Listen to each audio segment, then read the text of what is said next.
भगवान कृष्ण चाहते थे कि सारे पांडव भीष्मदेव के पास पूरे राजसी ठाट बाट से जाएं। प्रभुपाद जी क्या लिख रहे हैं? भगवान चाहते थे कि सारे पांडव भीष्मदेव के पास पूरे राजसी ठाट बाट के साथ जाएं। क्यों? हाँ, भीष्मदेव को जो है खुशी होगी देख करके, है ना। जैसे कि दुर्योधन अपना ठाट बाट दिखलाते हैं पांडवों को। जब पांडव वनवास कर रहे थे तो दुर्योधन अपनी सेना के साथ अपना ठाट बाट दिखाने गया था।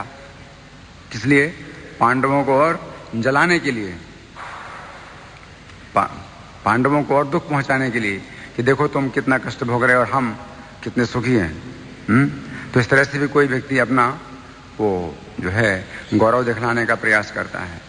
लेकिन यहाँ पर भीष्मदेव को जो है जब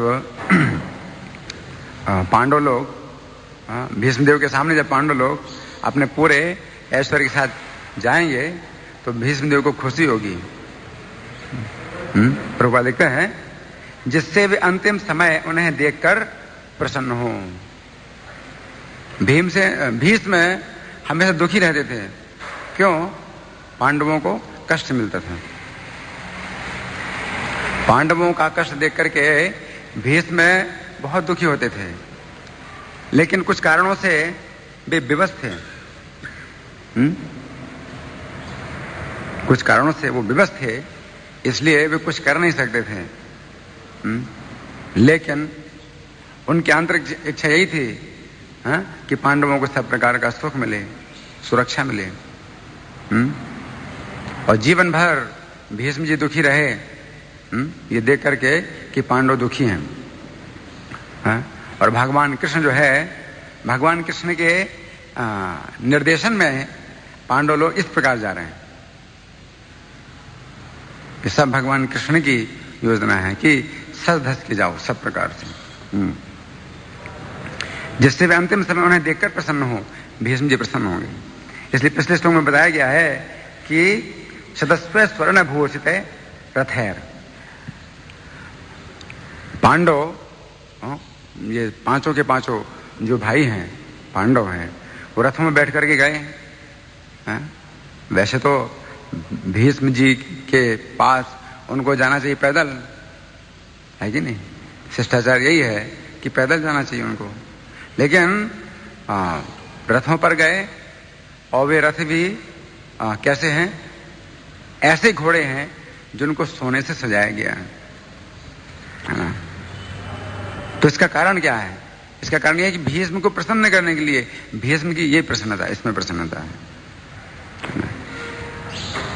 तो ये जो है इसको कहते हैं युक्त वैराग्य। युक्त वैराग्य का यही कि कोई भी चीज है उसको भगवान के भक्तों की सेवा में लगाया जाए। तो भीष्म जी को प्रसन्न करने के उद्देश्य से ये जो पांडव हैं पूरे ऐश्वर्य के साथ में वहां जा रहे हैं। नहीं तो वैसे शिष्टाचार यही है कि किसी बड़े साधु के पास जाते हैं तो व्यक्ति जो है विनम्र होकर के जाए, सामान्य होकर के जाए, सामान्य वेशभूषा में होकर के जाए, है कि नहीं? लेकिन यहां पर भीष्म जी की प्रसन्नता के लिए ऐसा काम कर रहे हैं जो कि उल्टा है। तो कभी कभी शिष्टाचार के विरुद्ध भी काम करना पड़ता है, लेकिन वो भगवान की प्रसन्नता के लिए या वैष्णवों की प्रसन्नता के लिए होता है। हालांकि उल्टा काम है लेकिन वो उनकी प्रसन्नता के लिए, तो भीष्म की प्रसन्नता के लिए, है ना। तो भगवान कृष्ण भीष्म को प्रसन्न करना चाहते हैं, प्रसन्न देखना चाहते हैं। और भीष्म जी प्रसन्न होते हैं पांडवों को प्रसन्न देख करके, पांडवों का ऐश्वर्य देख करके। तो इस प्रकार से प्रभुपाद लिखते हैं भगवान कृष्ण चाहते थे कि सारे पांडव भीष्म देव के पास पूरे राजसी ठाट बाट से जाएं, जिससे वे अंतिम समय उन्हें देखकर प्रसन्न हों। कुबेर देवताओं में सबसे धनी है। यहाँ पर युधिष्ठिर कुबेर की तरह प्रतीत हो रहे थे, क्योंकि कृष्ण सहित ये जुलूस राजा युधिष्ठिर के राजपद के अनुकूल था। कितना प्रभुपाद जी का तात्पर्य था, अब हम चर्चा करेंगे। इसमें सबसे पहले जो पंक्ति है उसमें वर्णन किया गया है किसका? भगवान का। सबसे पहली पंक्ति में वर्णन किया गया है भगवान का, और दूसरी पंक्ति में वर्णन किया गया है किसका? युधिष्ठिर महाराज का। सतैर विरोचत नृपहा, नृप मतलब राजा, उनके साथ में सुशोभित हुए, है ना। तो दूसरी पंक्ति में युधिष्ठिर का वर्णन है और पहली पंक्ति में भगवान का। और भगवान के साथ में क्या है शब्द? अपि। अपि का तो भगवान भी। तो इसके पहले कुछ बात हुई है, उसके साथ में भगवान को भी जोड़ा जा रहा है कि भगवान भी उनके साथ में उसी प्रकार से। तो प्रशिष्ट में क्या था? तदाते भ्रातरः सर्वे, सभी भाई, युधिष्ठिर के सभी भाई अन्वगच्छन्, रथों के द्वारा युधिष्ठिर के पीछे पीछे जा रहे हैं। और भगवान अपि, तो कहा गया भगवान भी उनके पीछे पीछे जा रहे हैं।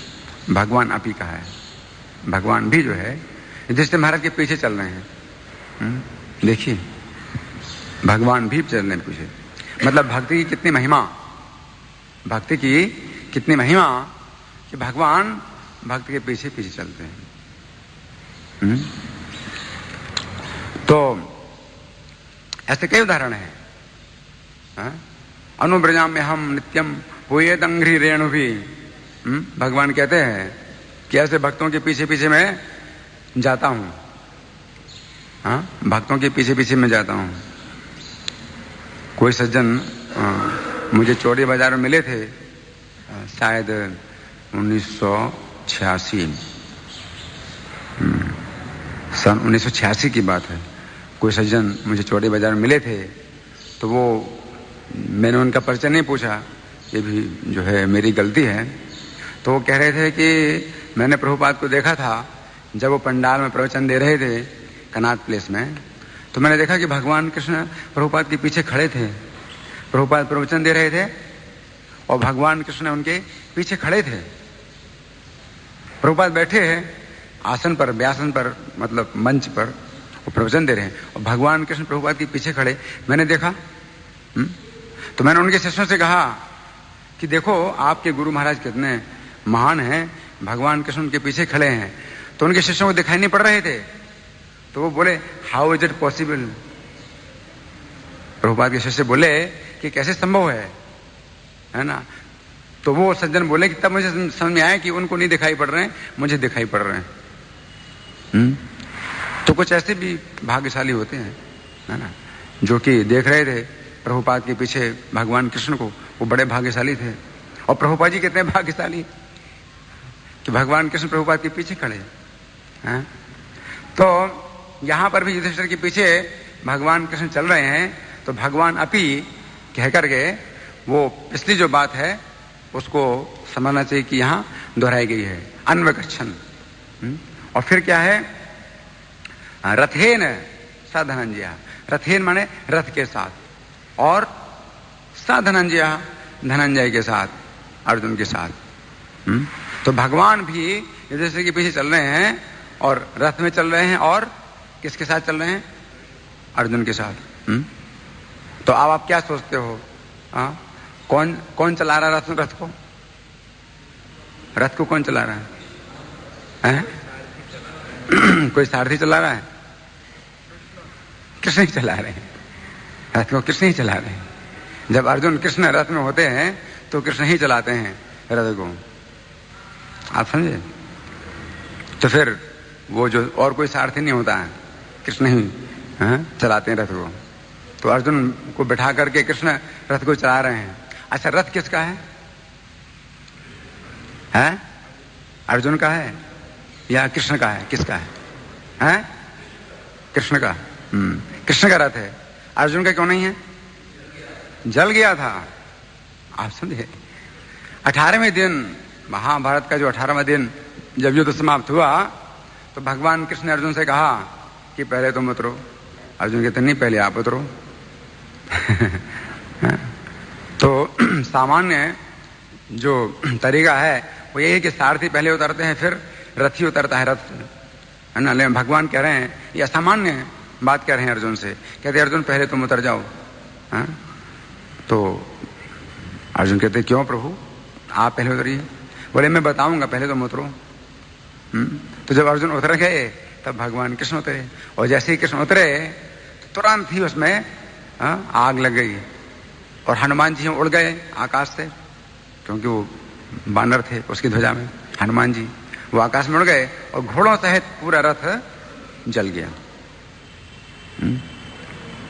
तो अब वो अर्जुन का रथ है ही नहीं, है ना।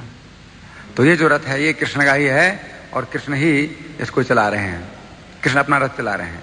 जबकि कृष्ण जब रथ में बैठते हैं तो उनका सारथी है, कृष्ण के रथ का भी सारथी है कोई, दारुक नाम का सारथी है ना। यदि यहां पर जब अर्जुन बैठे हैं तो कृष्ण रथ को चलाते हैं। तो भगवान को आनंद आता है किसमें, भक्तों की सेवा, अपने भक्त की सेवा करने में। यही सख्य रस है, सखा भाव में यही आनंद है। तो कृष्ण रथ को चला रहे हैं, जबकि उनके सारथी दारुक मतलब पहले से मौजूद हैं, लेकिन नहीं, सारथी को कहा कि फिर मैं चलाऊंगा। और कृष्ण रथ चला रहे हैं। और कृष्ण के रथ में कितने घोड़े हैं, 4 घोड़े हैं। उनके नाम सैव्य, सुग्रीव, मेघपुष्प, बलाहक, ये कृष्ण के रथ के घोड़े हैं। कोई ऐसी भी घटना है कि कृष्ण ने अपने रथ में अर्जुन को बिठाया और चलाया रथ? महाभारत में तो अर्जुन का रथ चला रहे थे कृष्ण। लेकिन आप कोई ऐसी घटना बता सकते हैं जिसमें कि कृष्ण अपने ही रथ में बैठकर अपने ही रथ को चलाते हैं, अर्जुन को बिठाया उन्होंने? ब्राह्मण की घटना है, द्वारका में ब्राह्मण की घटना है।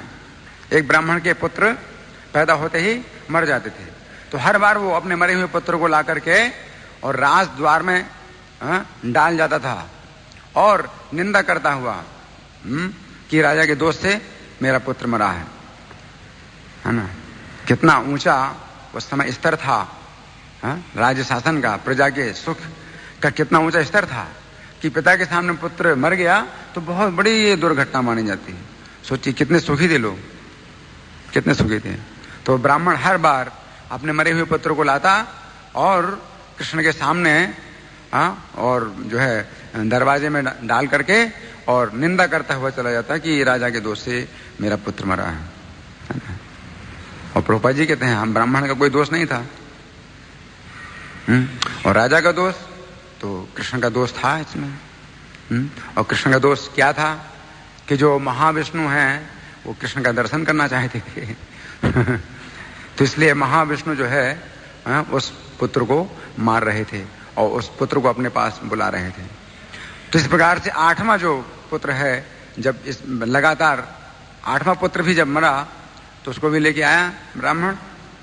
उस समय अर्जुन भी बैठे थे, है ना। तो वो सब निंदा करने लगा, ब्राह्मण निंदा करने लगा। तो अर्जुन को तो है क्षत्रिय होने के कारण वो सहन नहीं हुआ। बोले पता नहीं लगता है कि ये लोग जो है यहाँ क्षत्रिय है ही नहीं कोई, लगता है। कृष्ण की तरफ भी संकेत किया अर्जुन ने, सबकी तरफ संकेत किया, लगता है यहाँ कोई क्षत्रिय नहीं है, ये सब ब्राह्मण जैसे लगता है कि बैठे हैं और भोजन करने की प्रतीक्षा में, ऐसा मालूम पड़ रहा है। अर्जुन ने कहा मैं क्षत्रिय हूं, प्रभु मैं आपके पुत्र की रक्षा करूंगा, मैं वचन देता हूं। तो ब्राह्मण कहता है जिस कार्य को कृष्ण नहीं कर सकते, बलराम नहीं कर सकते, प्रद्युम्न नहीं कर सकते, अनुज नहीं कर सकते, तुम क्या करोगे, क्यों तुम झूठ बोल रहे हो? अर्जुन कहते हैं नहीं मैं कृष्ण नहीं हूं, ना बलराम हूं, ना प्रद्युम्न, अनुज, मैं अर्जुन हूं। मैंने शंकर जी को युद्ध में प्रसन्न किया, मैं आपके पुत्र की रक्षा करूं। तो अर्जुन की बड़ी प्रशंसा करता हुआ वो चला गया। और जब प्रसव काल आया तो उसने अर्जुन को जल्दी बुलाया, रात में बुलाया कि जल्दी चलो, अब मेरा जो पुत्र पैदा होने वाला है रक्षा करो उसकी। तो अर्जुन ने सब प्रकार से रक्षा करी, अस्त्रों से, मंत्र पढ़ करके। इस बार क्या हुआ, और ज्यादा बुरा हाल हुआ। और क्या हुआ कि वो पुत्र पैदा हुआ, थोड़ा रोया और अब शरीर का भी पता नहीं चला उसका, शरीर सहित। इसके पहले तो जीवात्मा चला जाता था, इस बार तो शरीर के सहित ही वो बालक गायब हो गया। अब अर्जुन ने अपनी जो है योग बल पर सब लोगों की यात्रा की कि कहाँ है, इस ब्रह्मांड के अंदर था ही नहीं पुत्र, ब्रह्मांड से बाहर था। तो अर्जुन ने प्रतिज्ञा की थी अगर आपके पुत्र की रक्षा नहीं करूंगा तो मैं चिता में जल जाऊंगा। तो अब जलते हुए चिता में प्रवेश करने लगे तो भगवान कहते हैं कि ऐसा मत करो, मैं तुम्हें ब्राह्मण का पुत्र दिखलाता हूं, जितने भी पुत्र मरे हैं उनको भी और ये भी सब पुत्र दिखलाता हूं, चलो मेरे साथ में। तो कृष्ण फिर अपने रथ को तैयार किया, अपना रथ तैयार किया, अर्जुन को बैठाया और ब्रह्मांड के बाहर निकाला रथ को उत्तर दिशा में, और कारण समुद्र में ले जाकर के महाविष्णु के दर्शन कराए और वहां पर महाविष्णु प्रसन्न हुए अर्जुन और कृष्ण का दर्शन करके। तो उनकी इच्छा थी अर्जुन कृष्ण का दर्शन करने की। तो अर्जुन और कृष्ण को एक साथ देखने की इच्छा से महाविष्णु ने उस ब्राह्मण को इतनी तकलीफ दी। सोचो अर्जुन और कृष्ण का दर्शन कितना जो है हर्षवर्धक है, कितना आनंददायक है अर्जुन और कृष्ण का एक साथ दर्शन करना, कि महाविष्णु ने उस निर्दोष ब्राह्मण को भी इतना कष्ट देने में भी संकोच नहीं किया। अर्जुन कृष्ण इतने मंगलकारी हैं एक साथ। तो ये जो है कुछ हमने चर्चा की। अब इसमें है धनंजय, स धनंजय। धनंजय के सहित धनंजय अर्जुन का नाम है। धनंजय का अर्थ क्या है? जो धन को जीतता है। तो भगवत गीता के पहले अध्याय के 15वें श्लोक में भी अर्जुन का नाम धनंजय आया है। कैसा श्लोक है वो? पांचजन्यम ऋषिकेशो देवदत्तम धनंजय। धनंजय ने देवदत्त संग बजाया, ऋषिकेश ने 5 जने संग बजाया। तो इसमें धनंजय की व्याख्या की है मैंने, मेरा लेख संख्या 19 है। तो इसमें धनंजय की व्याख्या मैंने लिखी है। अर्जुन के लिए संजय ने धनंजय शब्द का प्रयोग किया है। अर्जुन ने अपने जीवन में सदा शत्रुओं पर विजय प्राप्त की है।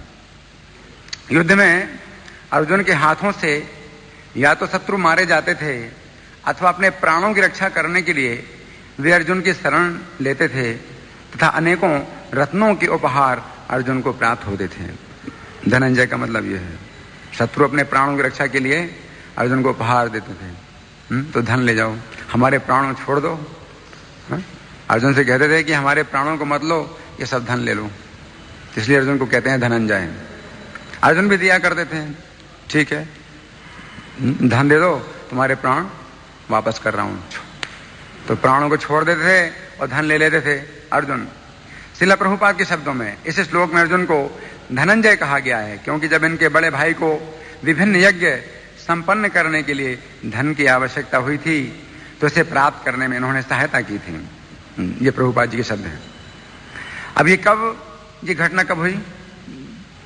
अर्जुन ने युधिष्ठिर से एक बार आज्ञा मांगी थी कि वे उत्तर दिशा की ओर समस्त राजाओं को जीतकर युधिष्ठिर महाराज के सम्मान में कर इकट्ठा करेंगे। धन, कर का मतलब क्या? धन, टैक्स। युधिष्ठिर के सम्मान में उत्तर दिशा में जाएंगे और धन इकट्ठा करेंगे। इस प्रकार अर्जुन समस्त राजाओं को जीतते हुए उत्तर दिशा में हरिवर्ष तक चले गए। हिमालय के उस पार जो शास्त्रों में बताया गया है किम पुरुष वर्ष है, और किम पुरुष वर्ष के भी उस पार हरिवर्ष है। अब वो सब स्थान नहीं दिखलाई पड़ रहे हैं, वो दूसरी बात है। लेकिन शास्त्र के अनुसार तो कलयुग में वो कई स्थान नहीं दिखलाई पड़ते हैं, लेकिन हरिवर्ष तक चले गए जहां उन्हें एक द्वार मिला। उस द्वार पर कुछ द्वारपाल मिले। उन्होंने अर्जुन से कहा, अवश्य ही आप कोई असाधारण पुरुष हैं, क्योंकि यहां तक कोई मनुष्य नहीं आ सकता और ना ही यहां की कोई वस्तु मनुष्य शरीर से देखी जा सकती है। दरवाजे के बाहर ही अर्जुन से उन्होंने कहा कि अगर आप अंदर जाओगे भी तो क्या होगा? अर्जुन से कहा इस दरवाजे के अंदर अगर आप जाओगे तो क्या होगा? आपको कुछ दिखाई नहीं पड़ेगा, क्योंकि मनुष्य इसके आगे जा नहीं सकते। ये हरिवर्ष का द्वार था। वो 9 वर्ष हैं जम्बू द्वीप के अंदर। तो हरिवर्ष के द्वार पर फिर भी आपके सम्मान में हम जो कुछ दिव्य उपहार दे रहे हैं उन्हें आप स्वीकार करें। यहां तक भी कोई मनुष्य नहीं आ सकता इसके बाद तो जाने का प्रश्न ही नहीं है। यहां तक भी कोई मनुष्य नहीं आ सकता। आप असाधारण मनुष्य हैं जो यहां तक भी आए। इस प्रकार हम देखते हैं कि अर्जुन ने अपने जीवन में अपनी योग्यता तथा वीरता के प्रभाव से धन की असीमित राशि प्राप्त की। तो बहुत धन उन्होंने दिया। हरिवंश के जो द्वारपाल थे उन्होंने बहुत धन दिया अर्जुन को। इसलिए अर्जुन को क्या कहा गया है? धनंजय। ये स्वाभाविक है कि जब श्री कृष्ण के भक्त श्री कृष्ण की सेवा में अपना संपूर्ण जीवन समर्पित कर देते हैं तो धन की देवी लक्ष्मी जो श्री कृष्ण की पत्नी हैं भक्त पर पूर्ण कृपा की वर्षा करती हैं। भक्त को कभी भी धन का अभाव नहीं होता। श्रील प्रभुपाद ने भी अर्जुन के समान श्री कृष्ण की कीर्ति संपूर्ण पृथ्वी में फैलाने का प्रयास किया तथा उनके इस प्रयास में लक्ष्मी देवी ने इतनी सहायता की कि श्रील प्रभुपाद ने अपने जीवन काल में ही संपूर्ण विश्व में 108 मंदिर बना दिए थे। तो यहाँ ये कहने का प्रयास किया जा रहा है कि प्रभुपाद भी धनंजय हैं। प्रभुपाद भी क्या है? धनंजय। धनंजय। क्योंकि भक्त नारायण के सम्मुख होते हैं अर्थात नारायण की ओर उन्मुख होते हैं, इसलिए नारायण के हृदय में विराजमान लक्ष्मी की भी कृपा उन्हें प्राप्त होती है। जबकि अभक्त नारायण से विमुख होते हैं अर्थात नारायण की ओर उन्मुख नहीं होते, इसलिए उन्हें नारायण की पत्नी लक्ष्मी की कृपा नहीं प्राप्त होती। श्रील प्रभुपाद जब भारत छोड़कर विदेश गए थे तो वे धन पाने के लिए नहीं गए थे।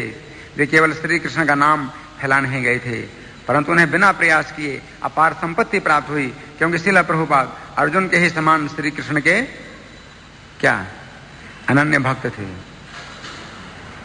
जिस प्रकार अर्जुन जहां जहां जाते थे वहां वहां उन्हें अपार संपत्ति प्राप्त होती थी, उसी प्रकार श्रील प्रभुपाद जहां जहां गए वहां वहां उन्हें इच्छानुसार प्रचुर धन प्राप्त हुआ। ठीक है? नहीं ठीक है? ठीक है। जिस प्रकार अर्जुन अपने विपक्षियों को शस्त्रों के द्वारा पराजित करते थे। अब यहां तुलना की है अर्जुन से प्रभुपाद की।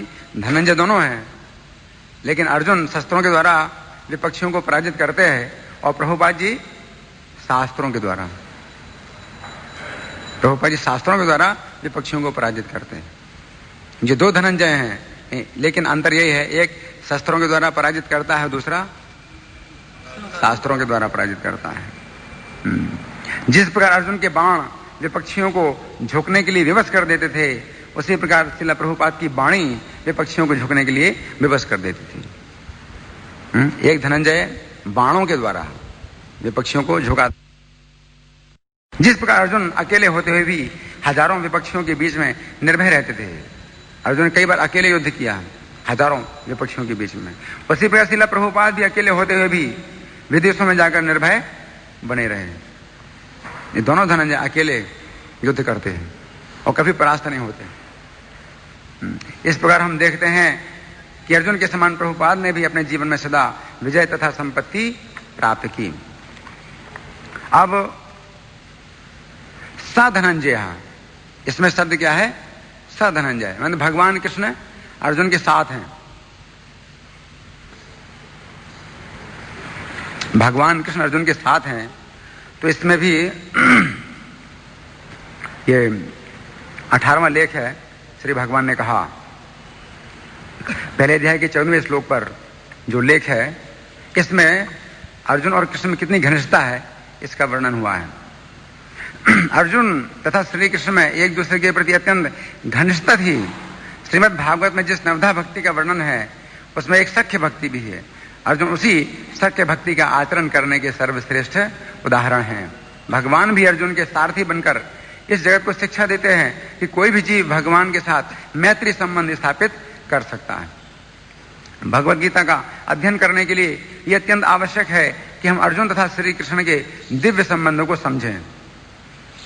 यदि कोई व्यक्ति गीता का केवल पाठ करे, यदि कोई व्यक्ति गीता का केवल पाठ करे, चाहे वह गीता के शब्दों को ना भी समझ सके, परंतु वह श्री कृष्ण तथा अर्जुन के रूप का स्मरण तथा उनके दिव्य संबंध का स्मरण कर रहा हो, तो वह भी गीता पाठ से लाभान्वित होता है।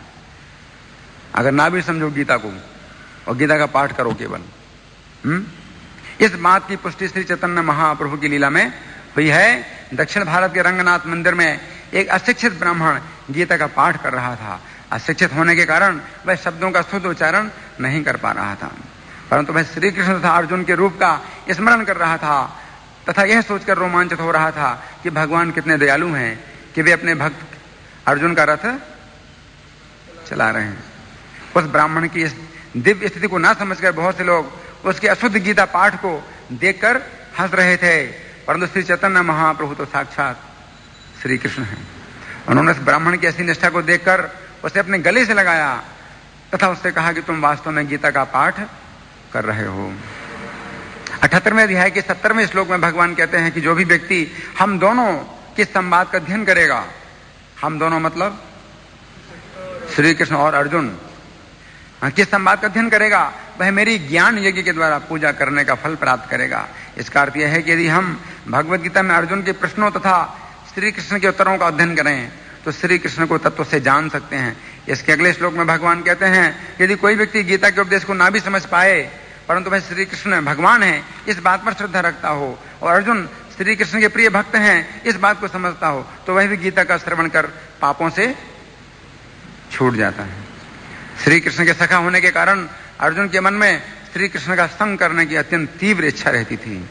यहाँ का सा धनंजय के संग में खांडव वन का दाह करने के लिए अग्नि देवता उस समय ब्राह्मण के रूप में याचना करने के लिए आए, जिस समय श्री कृष्ण और अर्जुन एक साथ थे। जिस समय अग्नि देवता उनसे मिले उस समय श्री कृष्ण और अर्जुन एक दूसरे के साथ अत्यंत घनिष्ठता पूर्वक बातें कर रहे थे। वे एक दूसरे को अपने जीवन के अनुभव बतला रहे थे। अग्निदेव भी उनकी इतनी घनिष्ठता को देखकर चकित हो गए। अग्निदेव ने सोचा कि जिस कार्य को आज तक कोई भी नहीं कर सका उस कार्य को श्री कृष्ण और अर्जुन मिलकर अवश्य कर देंगे। श्री कृष्ण और अर्जुन दोनों ने मिलकर खांडव वन को जलाने में अग्निदेव की सहायता की। इसके फलस्वरूप अग्निदेव ने प्रसन्न होकर अर्जुन को यह दिव्य रथ दिया था जिसमें इस समय श्री कृष्ण और अर्जुन बैठे हैं। जिस प्रकार श्री कृष्ण और अर्जुन के दिव्य संख हैं उसी प्रकार उनका ये रथ भी दिव्य है। श्री कृष्ण का अर्जुन के प्रति असीमित प्रेम होने के बावजूद भी देखिए क्या श्री कृष्ण अर्जुन के प्रति असीमित प्रेम होने के बावजूद भी श्री कृष्ण इस प्रेम को और अधिक बढ़ाना चाहते थे। देखो भगवान इतने लोभी हैं, भक्त के प्रति अपने प्रेम को और बढ़ाना चाहते हैं जबकि असीमित प्रेम है। इसलिए जिस समय श्री कृष्ण और अर्जुन के पराक्रम से इंद्र देवता पराजित हुए तथा प्रसन्न होकर उन्हें वर देना चाहते थे, उस समय श्री कृष्ण ने इंद्र से यह वर मांगा कि उनकी अर्जुन से मित्रता क्षण क्षण बढ़ती जाए और कभी ना टूटे। देखो कृष्ण इंद्र से वरदान मांग रहे हैं और क्या वरदान मांग रहे हैं, क्या वरदान मांग रहे हैं कि अर्जुन के साथ उनकी मित्रता क्षण क्षण बढ़ती जाए और कभी ना टूटे। यद्यपि श्री कृष्ण समस्त वरदानों के स्वामी हैं, परंतु फिर भी कितना आश्चर्य है कि वे अपने भक्त के प्रति प्रेम के भूखे रहते हैं।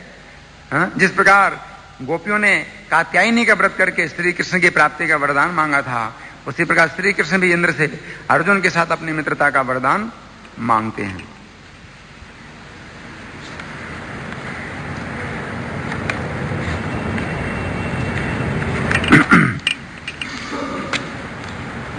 और भी अर्जुन कृष्ण की मित्रता से कुछ और भी बातें हैं।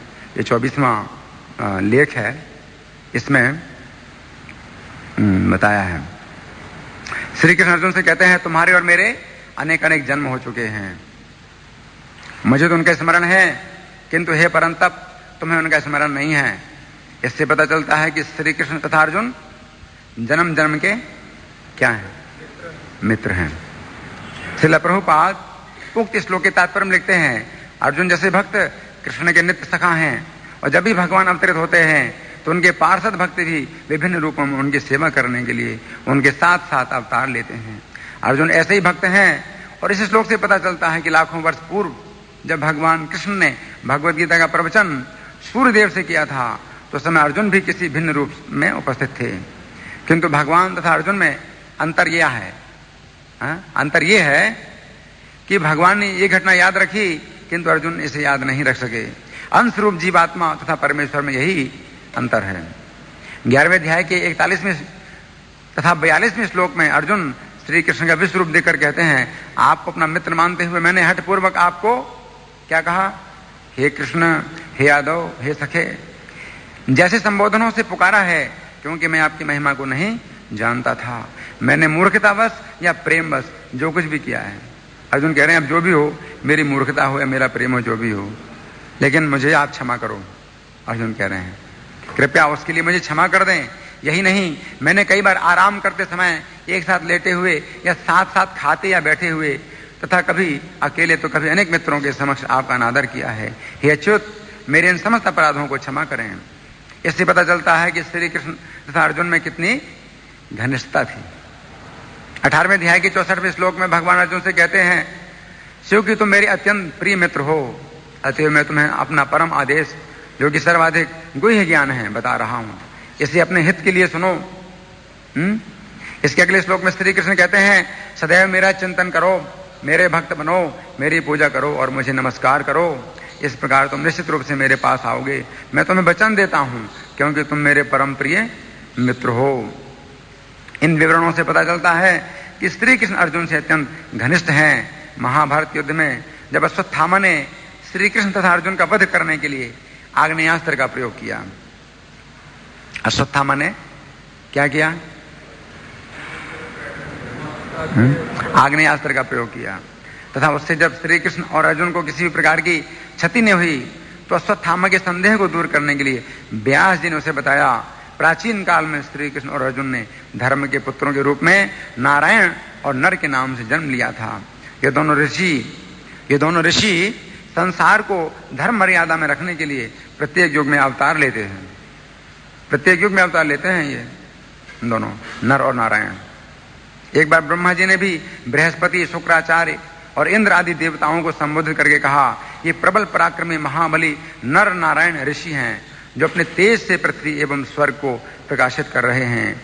इन्होंने अपने कर्म से संपूर्ण लोकों के आनंद को बढ़ाया है। इन्होंने परस्पर अभिन्न होते हुए भी असुरों का विनाश करने के लिए 2 शरीर धारण किए हैं। ये अत्यंत बुद्धिमान तथा शत्रुओं को संतप्त करने वाले हैं। समस्त देवता और गंधर्व इनकी पूजा करते हैं। श्री कृष्ण और अर्जुन के विषय में भीष्म जी ने भी दुर्योधन से कहा था, इस युद्ध में जो अर्जुन और श्री कृष्ण एकत्र हैं, ये दोनों नर नारायण नाम के प्राचीन देवता ही हैं। इन्हें संसार में इंद्र के सहित देवता और असुर भी नहीं जीत सकते। इनमें श्री कृष्ण नारायण हैं और अर्जुन नर हैं।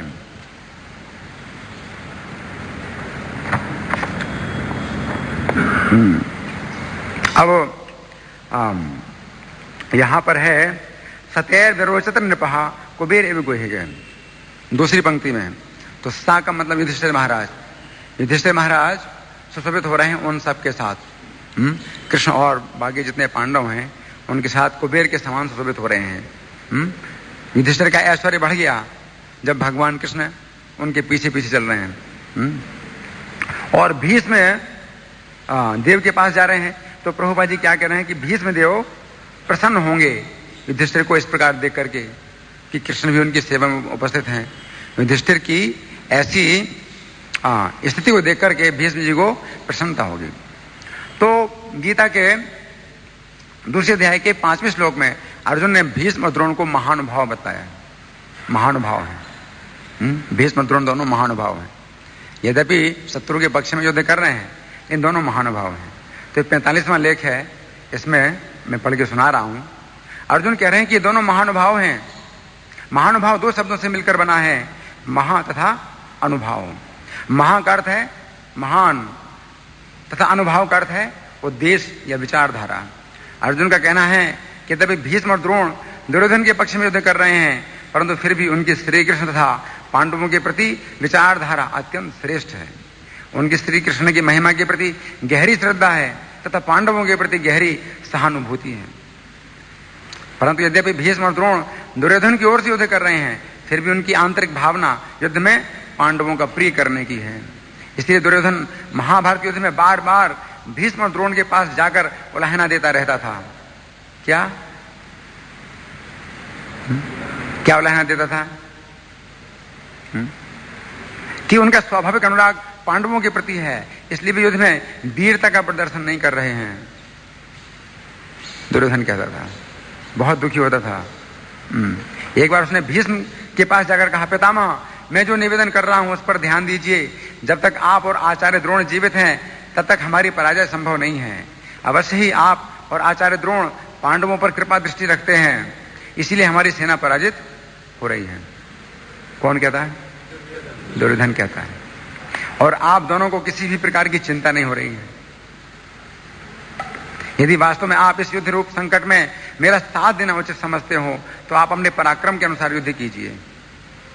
दुर्योधन की यह बात सुनकर भीष्म हंसते हुए तथा क्रोधपूर्वक बोले।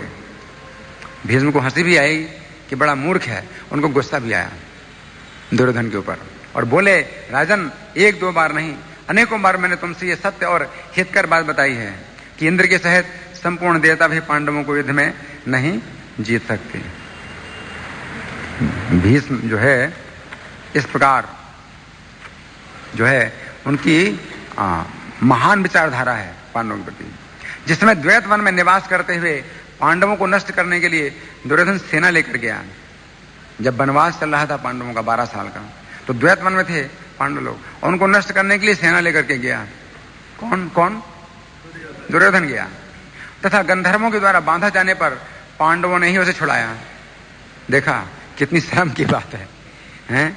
गंधर्वों ने उसको बांध लिया तो उसकी सेना और सब भाग गए, कर्ण वगैरह सब भाग गए। तो पांडवों ने छुड़ाया उसको। उसके बाद भीष्म जी ने उसे समझाते हुए कहा, भीष्म ने दुर्योधन को समझाया, क्या कहा? वत्स, मैंने तुम्हें मना किया, फिर भी तुम वहां चले ही गए। वहां शत्रुओं के हाथ से तुम्हें बंधन में पड़ना पड़ा, और फिर धर्म के पांडवों ने ही तुम्हें उनसे छुड़ाया। इससे तुम्हें लज्जा नहीं आती? तुम्हें शर्म आनी चाहिए। भीष्म कहते हैं तुमको शर्म आनी चाहिए।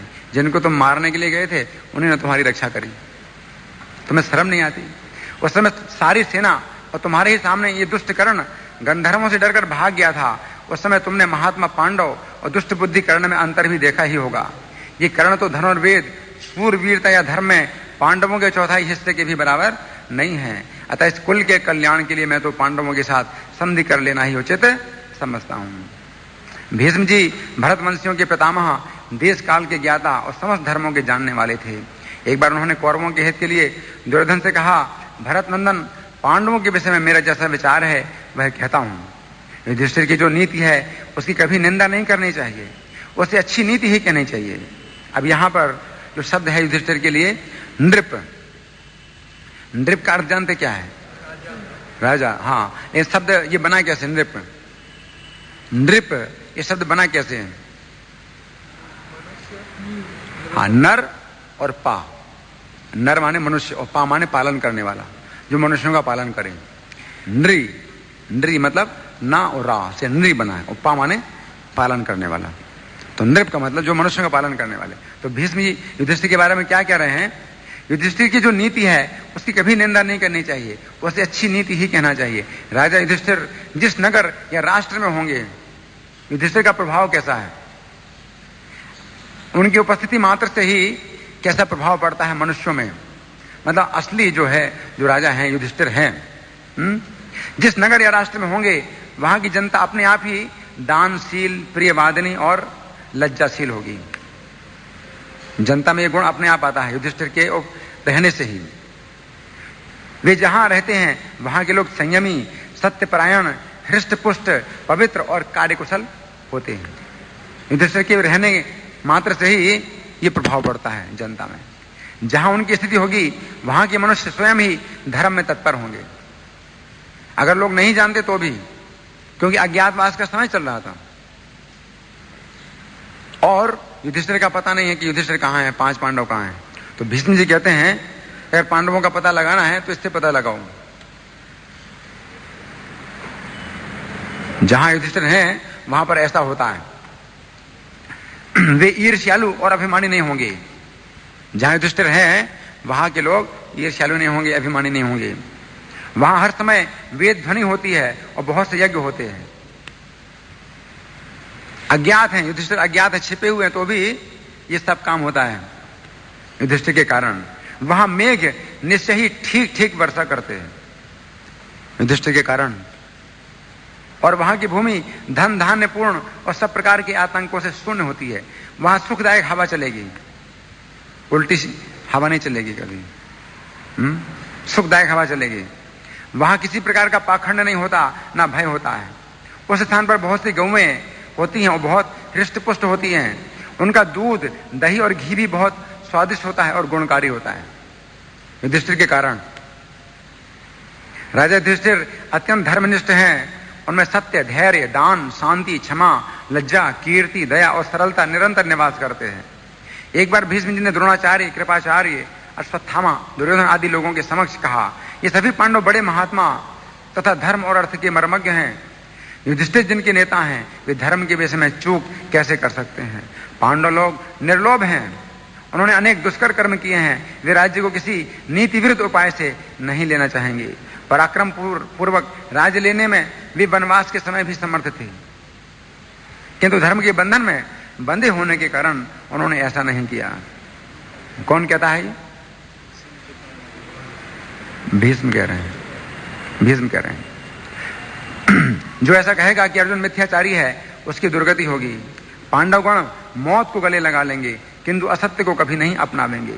साथ ही उनमें ऐसी वीरता है कि समय आने पर उनका जो अधिकार होगा वे उसे इंद्र से सुरक्षित होने पर भी नहीं छोड़ेंगे।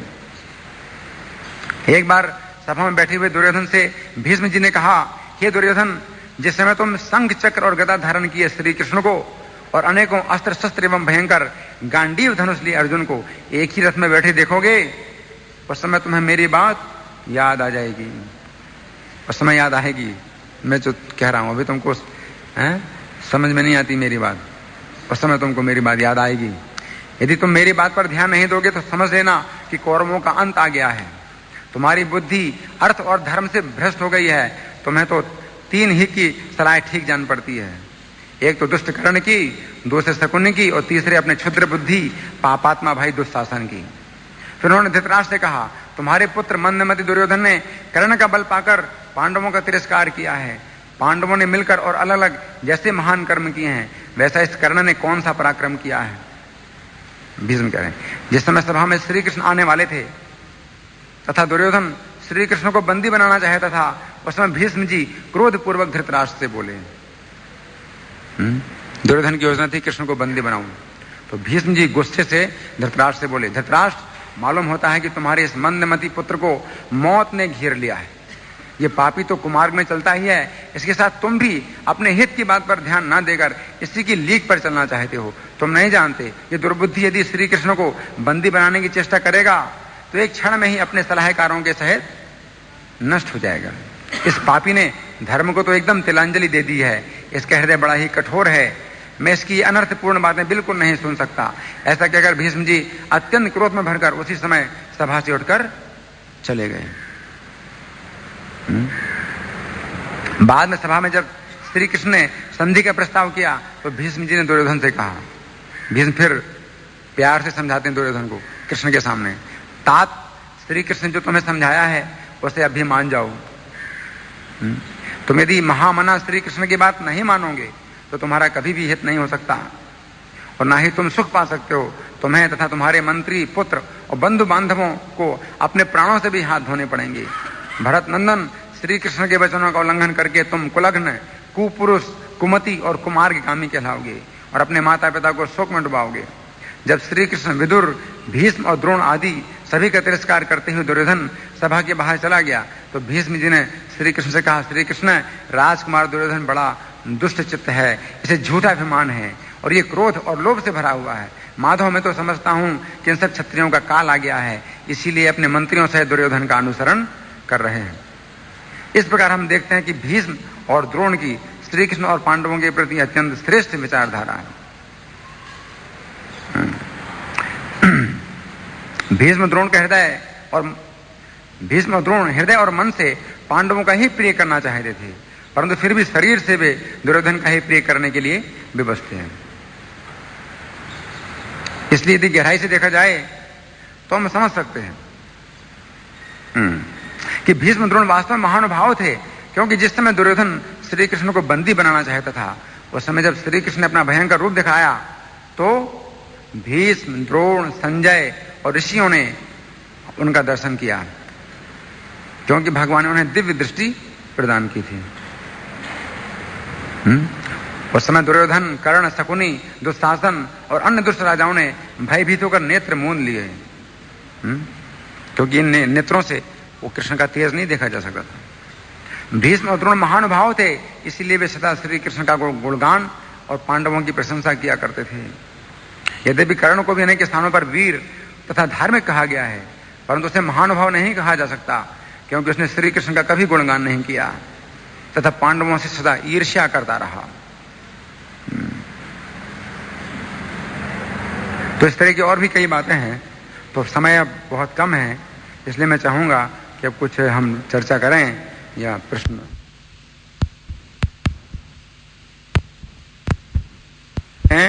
रथ को छोड़ा, अर्जुन के रथ को छोड़ा तो रथ क्यों चल गया? तो आप वो रथ पहले ही जल चुका था, लेकिन कृष्ण के कारण वो रथ जला नहीं था।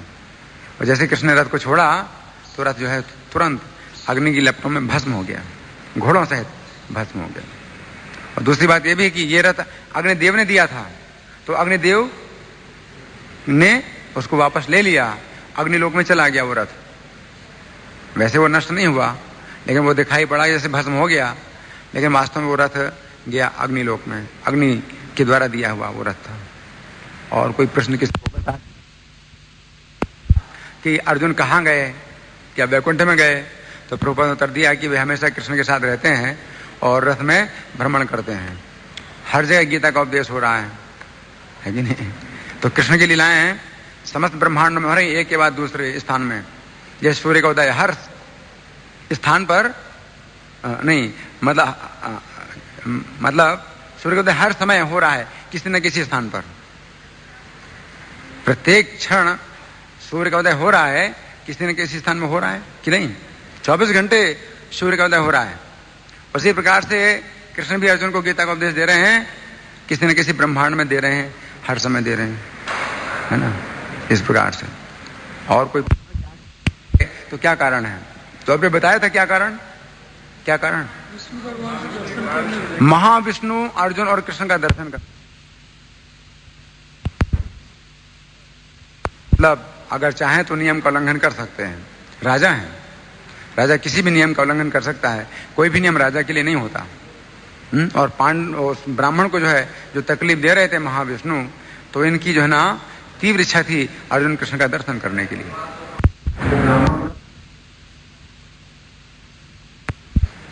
भगवान में पक्षपात नहीं है तो भी पक्षपात है, और वो कहते हैं हम भक्त पराधीनो या स्वतंत्र विद्युत। फिर वो देखते नहीं कुछ भी, और वो कुछ नहीं जानते। ना हम ते भ्यो मनागपि, मैं वो जो भक्त हैं वो मुझे, मेरे अलावा कुछ नहीं जानते, मैं भक्त के अलावा कुछ नहीं जानता। जब दुर्वासा मुनि आए तो भगवान शरणागत वत्सल हैं, कोई भी शरण ले तो भगवान रक्षा करेंगे। लेकिन वहां पर दुर्वासा के केस में, दुर्वासा के केस में बाद में चर्चा, दुर्वासा के केस में उन्होंने कहा कि मैं कुछ नहीं देख सकता, कुछ नहीं सुन सकता, कुछ नहीं सोच सकता, मेरा दिमाग, मेरा हृदय बिल्कुल अब जो है ना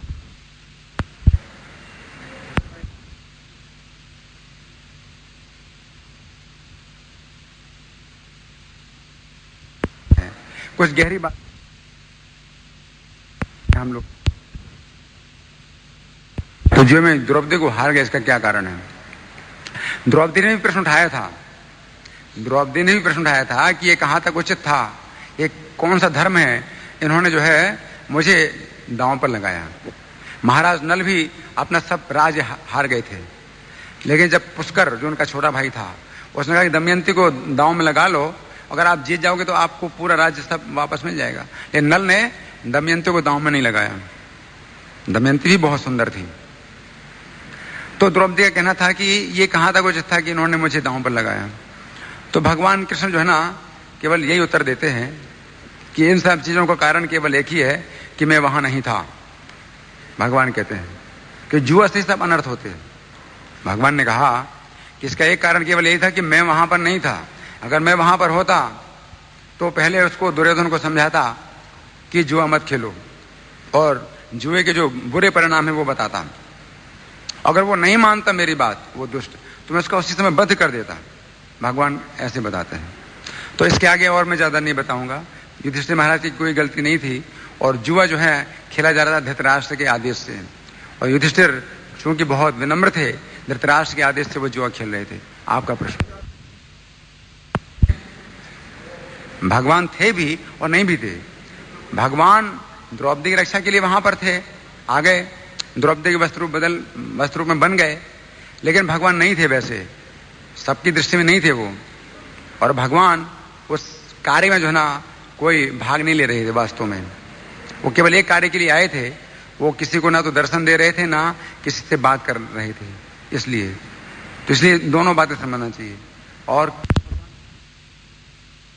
द्रौपदी का क्या हाल हुआ ये इसी में आएगा, श्रीमद् भागवत के प्रथम स्कंद में आएगा कि क्या हाल हुआ। ठीक है, हम लोग सुनेंगे। परीक्षित महाराज को तुरंत उन्होंने राजा बनाया और फिर जो है वो उत्तर दिशा में यात्रा करते हैं।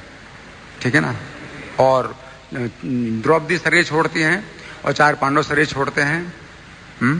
और युधिष्ठिर महाराज शरीर सहित ही स्वर्ग जाते हैं, मिलते हैं द्रौपदी और सब पांडवों से भी मिलते हैं, और कौन कहां पर थे उसका सब वर्णन है। और कोई प्रश्न था, और युधिष्ठिर से बड़ी भूल संसार में किसी ने की। फिर वही बात आप कर रहे हो, जब हमने समझा दिया, भगवान कृष्ण भी कह रहे हैं युधिष्ठिर की गलती नहीं है, फिर भी आप कह रहे हैं युधिष्ठिर ने भूल की। जब कृष्ण स्वयं कह रहे हैं कि गलती नहीं है, वो जुए से अनर्थ होता है, और जुए भी खेलने के लिए युधिष्ठिर विवश थे, धृतराष्ट्र की आज्ञा थी। ठीक है ना, तो फिर आप क्यों कहते हैं युधिष्ठिर की गलती। धन्यवाद। ग्रंथराज श्रीमद् भागवतम की, जगत गुरु श्रीला प्रभुपाद की।